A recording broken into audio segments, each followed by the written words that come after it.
Sir ये चुनाव मछली शहर से ही इस बार लड़ेंगे कि कहीं से सीट बदलने की कुछ चर्चा है? ये जो है देश की बेटियां जो मेडल जीती हैं उन वो ब्रिजभूषण सिंह के खिलाफ जो है धरना जंतर मंतर पे धरना दे रहे हैं। 2024 में कितनी सीटें आ जाएंगी, बढ़ के आएंगी कि कुछ कम होने की संभावना है पूरे देश में आपकी पार्टी का? सर ये ओपी राजभर जो पहले कभी आपके सहयोगी हुआ करते थे, फिर सपा के साथ चले गए, अब फिर चर्चा है कि कहीं न कहीं भाजपा के साथ जुड़ने की संभावना है।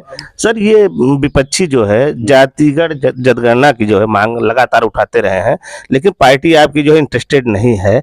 आप क्या राय रखते हैं कि होना चाहिए कि नहीं होना चाहिए? ये मछली शहर से जो वाराणसी हाईवे बन रहा है उसका मुद्दा आपने उठाया था सांसद में भी, और वो सड़क का निर्माण कार्य अभी शुरू नहीं हो पाया है। इस पर क्या प्रयास कर रहे हैं, कहाँ दिक्कत आ रही है? नमस्कार, भारत कवरेज न्यूज में आप सभी का स्वागत है। मित्रों, भारतीय जनता पार्टी के नेता व मछली शहर के सांसद बीपी सरोज जी हमारे साथ हैं। हम उन्हीं से कई मुद्दे पे बात करेंगे।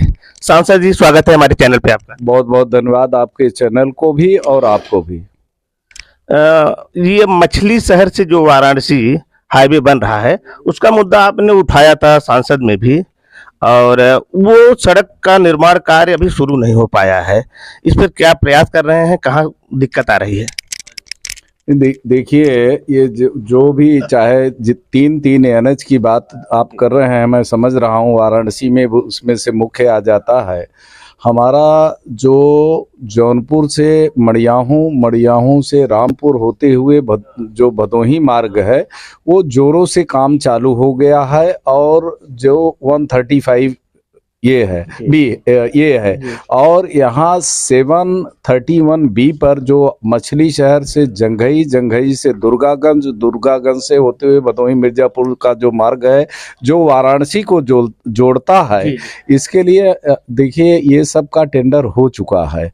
कुछ मछली शहर के जो हमारे वहाँ व्यापारी लोग थे वो लोगों ने मेरे पास एक समूह के माध्यम से पत्र दिया, और उस पत्र को जो है मैंने एक बाईपास की भी फिर मांग किया, क्योंकि सारे एनओसी जो फॉरेस्ट के एनओसी चाहिए वहाँ भी यहाँ भी सारी प्रक्रिया हमने जो है जो उनको रिक्वायरमेंट था पूरी करवा करके उनके पास दिया। एनओसी भी हो गई है फॉरेस्ट की भी, और जो हमारे माननीय मंत्री जी हैं उन्होंने तो इसका टेंडर पहले ही करवा दिया है।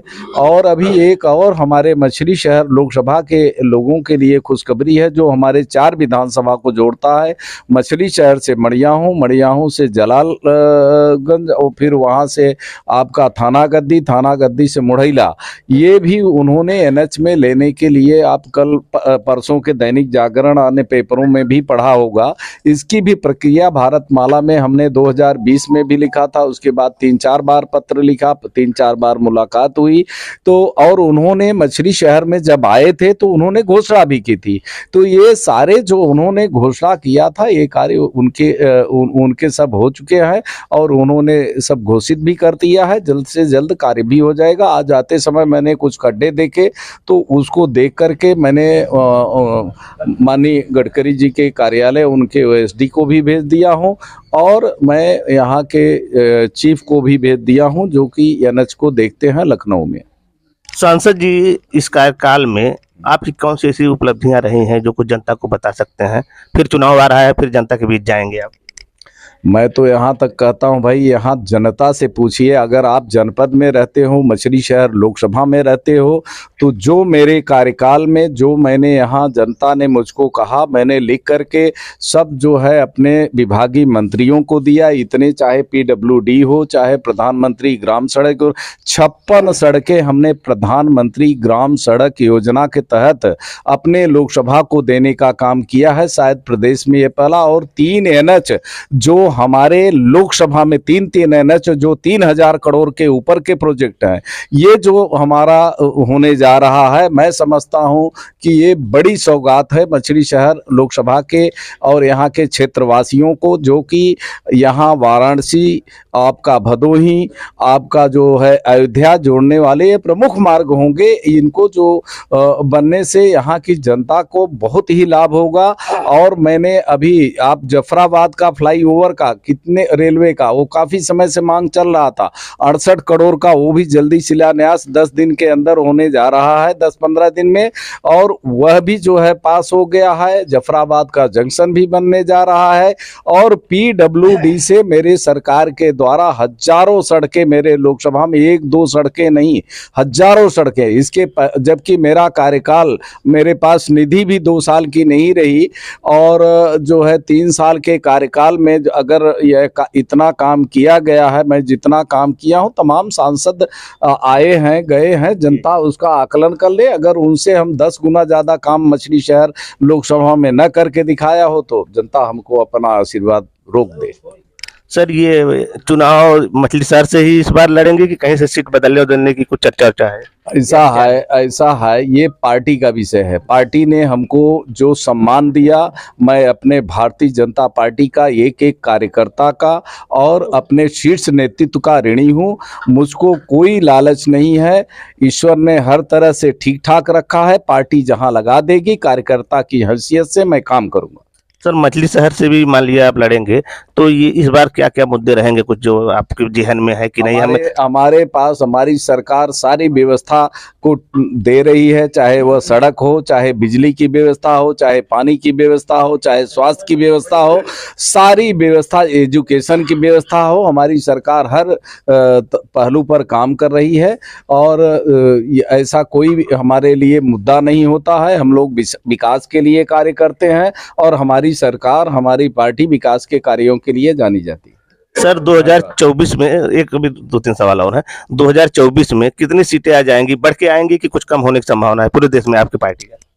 देखिए, देश में तो हम पूरा इतना आकलन नहीं करेंगे, लेकिन इतना आपको विश्वास दिलाते हैं कि जो हमने पहले, हमारी सरकार, हमारी पार्टी ने जो पूर्ण बहुमत में सरकार इसके पहले बनाई है, उससे हम प्लस सीटें लाएंगे। और हमारे प्रदेश के जो उत्तर प्रदेश के यशस्वी मुख्यमंत्री आदरणीय श्री योगी आदित्यनाथ जी का जो एक लक्ष्य है कि हम अगर 80 सीटें हैं तो हमारा तो लड़ाई 80 का 80 जो है जीतने के लिए रहेगा।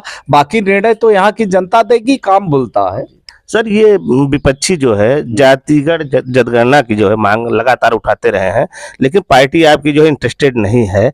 आप क्या राय रखते हैं कि होना चाहिए कि नहीं होना चाहिए? ऐसा है, मैं इस मुद्दे पे, देखिए, ये तो पार्टी का विषय है, पार्टी का निर्णय है, और कोई ऐसा नहीं, किसी के मांग पर, किसी विपक्षी के मांग पर अगर पार्टी काम करने लगे वो अलग विषय हो जाता है। हम लोग जो जनता हैं, जो जनता का नहीं, मैं व्यक्तिगत राय आपकी पूछ रहा हूँ कि मेरा नहीं होना चाहिए। देखिए, अगर जाति समीकरण को देखते हुए मैं तो कहता हूं कि ये जातियां ही नहीं होनी चाहिए। ये जाति मिटा दिया जाए तो ये एक ही जात, केवल हम भारतीय हैं, हिंदू हैं, और हिंदुत्व के नाम पर हम सब लोग चुनाव लड़ें, और एक ही जाति हो कि हम सब भारतीय हैं, हिंदू हैं।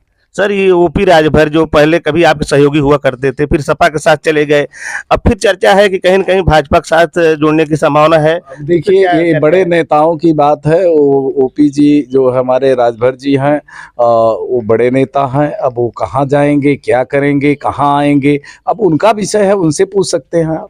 नहीं, जैसे कि कुछ चर्चा बीच में चल रही थी, वहां से छोड़े हैं तो इधर उधर जाते। मैं क्यों टिप्पणी करूं, मुझसे क्यों पूछ रहे हो आप? धन्यवाद आपका। सर, अब एक सवाल और है, थोड़ा सा ये जो है देश की बेटियां जो मेडल जीती हैं, वो बृजभूषण सिंह के खिलाफ जो है धरना, जंतर मंतर धरना दे रहे हैं। वो भी राजनीति से प्रेरित है, कोई न कोई कहीं न कहीं प्रेरित है। बाकी ऐसे जो भी आरोप लगे हैं बृजभूषण पर, मैं समझता हूं, मैं उनको नजदीक से जानता हूं।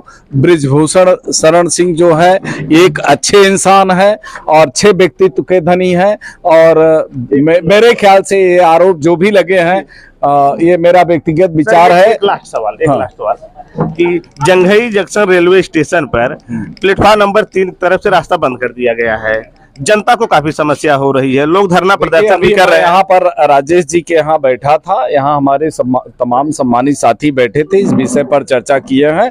अभी मेरा सदन चलेगा तो मैं उस पर रेल मंत्री से बात करूंगा और विचार किया जाएगा उस पर। देखिए हमारे साथ मछली शहर के सांसद बीपी सरोज जी थे, उनसे कई मुद्दे पे बात हुई, कुछ सवाल हमारे रह गए लेकिन सांसद जी को जल्दी थी। धन्यवाद, नमस्कार। आपके सवाल, आप 1 घंटे से सवाल पूछ रहे हो, सारे सवाल का जवाब, अब कौन सा सवाल बाकी है आपका?